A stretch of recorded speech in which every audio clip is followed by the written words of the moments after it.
Bonjour, bienvenue dans cette nouvelle vidéo. C'est toujours en statique hein, parce que j'ai toujours pas de support pour fixer les appareils photo. Aujourd'hui, je vais vous faire une rapide présentation statique de L,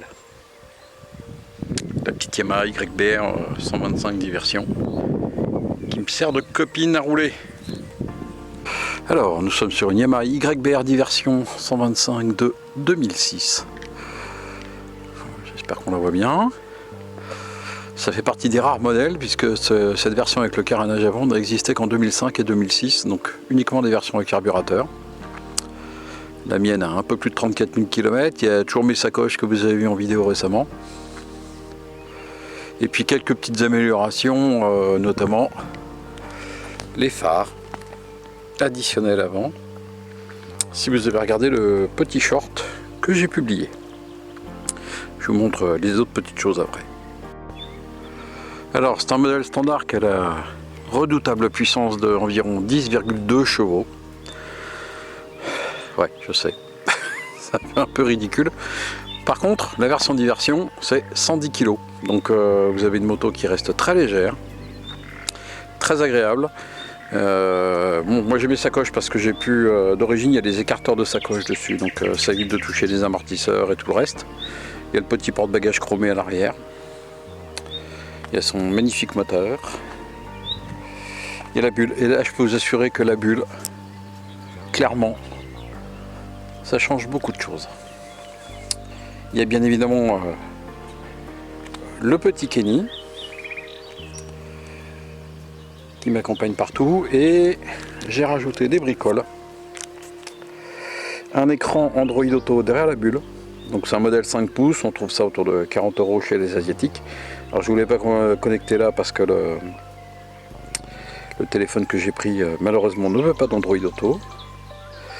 Vous retrouvez ici un petit chargeur, je mettrai le lien en description, USB-C, USB-A, très rapide, très puissant, ce qui me permet de charger les téléphones, les powerbanks en roulant. Vous avez un quad-lock, enfin un équivalent quad-lock chinois. Alors je peux vous assurer qu'avec mon très gros téléphone qui fait plus de 300 grammes, l'autocollant d'origine j'avais un petit peu de doute, et en fait après des milliers de kilomètres avec, ça ne bouge pas du tout. Donc pour 8 € au lieu de 70-80 € avec le système anti-vibration, n'hésitez pas. Là on retrouve ici l'interrupteur du petit short concernant les phares additionnels avant.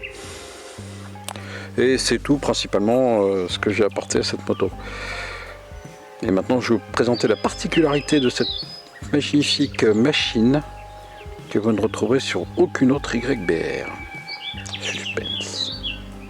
Parce que oui, si vous la regardez de profil, là ça va. Là on s'aperçoit que le pneu arrière est quand même beaucoup plus gros que celui des YBR d'origine. Alors sur la mienne, j'ai un 90-90-18 à l'avant, qui est la montre normalement réservée à l'arrière. Donc si vous voulez essayer, bah, ça marche à l'avant. Mais à l'arrière, si la jante, au lieu d'avoir 3 bâtons, on a beaucoup plus. C'est parce que le précédent propriétaire a fait une petite modification. Je vais faire un zoom après parce que avec le soleil on voit pas. Voilà. Donc à l'arrière, j'ai un pneu en 130-70-17, donc bien plus large que l'origine. Ça explique pourquoi mes copains râlent un peu, parce que je prends les virages plus vite qu'eux. Et un frein à disque. C'est l'ancien propriétaire qui a fait cette modification, qui était mécano-moto. En fait, c'est assez simple, hein. Il faut prendre une jante arrière de Rieju 50 ou 125. Ça se monte facilement à la place. Et ensuite, vous avez toutes les encoches, vous récupérez l'étrier de frein arrière et tout. Et vous pouvez le faire vous-même. Donc, un peu de boulot, pas sûr que ça passe au contrôle. Hein. Moi, c'est passé, mais les doigts dans le nez, mais bon, hein, parce que c'est très bien monté. Mais au moins j'ai ça. Alors, présentation de l'avant, effectivement par rapport à l'origine, j'ai viré l'infâme ampoule, la BA20D, un truc comme ça. J'ai coupé le connecteur, j'ai mis un connecteur H4, ça m'en trouve avec des isolants en porcelaine pour quelques centimes d'euros chez AliExpress si vous avez l'habitude de commander là-bas. les petits phares additionnels. Alors en journée on ne verra pas bien, mais je vous ferai une vidéo la nuit pour le short que je publie justement sur la différence d'éclairage entre les deux. Et puis je peux vous assurer que je roule beaucoup de nuit et qu'effectivement on voit beaucoup mieux. Voilà, tout le reste est d'origine à part l'écran dont je vous ai parlé, le chargeur, les phares additionnels, c'est vraiment ce que j'ai rajouté. Tout le reste, c'est vrai, et les gros pneus, des gros pneus. Tout le reste, c'est vraiment d'origine. Et ça fait 17 000 km quasiment que je roule comme ça, et c'est un régal. Bon, alors les plus perspicaces auront remarqué que mon levier d'embrayage est un peu bas. Et mon levier de frein a un peu une tronche biscornue. En fait, c'est des restes de mon dernier road trip en novembre 2025 où je suis allé à la montagne quelques jours pour respirer. C'est très bien. Sauf que il y a un moment, j'ai atterri au détour d'un chemin. Mon YBR s'est pris pour un trail. Donc au détour d'un chemin caillouteux, sentier, machin, je me suis retrouvé dans une flaque de boue et tout, et la moto s'est couchée sur le côté droit. Donc voilà. Et ensuite, en repartant du col des Aravis, pour ceux qui ont fait la RGA ou des coins dans le coin, oui, il y a eu des graviers sur un parking où je me suis arrêté, et forcément, j'ai un peu trop freiné de l'avant, et voilà. Bon c'est pas grave, hein, des leviers comme ça coûte 15 € la paire chez les Chinois, parce que de toute façon faut pas rêver, hein, l'YBR à une époque a été assemblé en Chine pour justement pouvoir inonder le marché avec des motos pas chères, et c'était très réussi. Ça ne les empêche pas d'être fiables, hein. Sur le groupe des YBR France, je vous mettrai le lien dans la description aussi.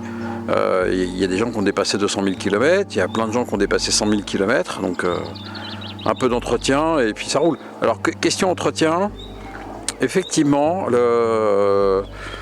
moi je reste la chaîne tous les 500 km, je tends la chaîne tous les 1000 km, et les vidanges, sur le manuel d'entretien, il y a marqué 6000 km. Sur le groupe, on est beaucoup à faire la vidange tous les 3000 km. Avec de l'huile 10-40 ou 10-50 en 100% synthèse. J'ai essayé de l'Hippone semi-synthèse, et en fait au bout de 3000 km je commençais déjà à avoir les rapports qui passaient mal ou des choses comme ça. Donc on va éviter les semi-synthèses, même de grandes marques, hein, puisqu'Hippone c'est quand même pas une marque bas de gamme entre guillemets. Donc on reste sur de la synthèse en 10-40 ou 10-50. Et comme ça, vous aurez votre moto qui tiendra beaucoup plus longtemps. À bientôt. Abonnez-vous. Parce qu'un jour, oui, 1000 abonnés, ils disent hein, YouTube. 1000 abonnés, monétisation, machin et tout, on en est encore loin. Abonnez-vous, n'hésitez pas à partager la vidéo si vous trouvez qu'elle est intéressante. Et puis à bientôt. Ciao.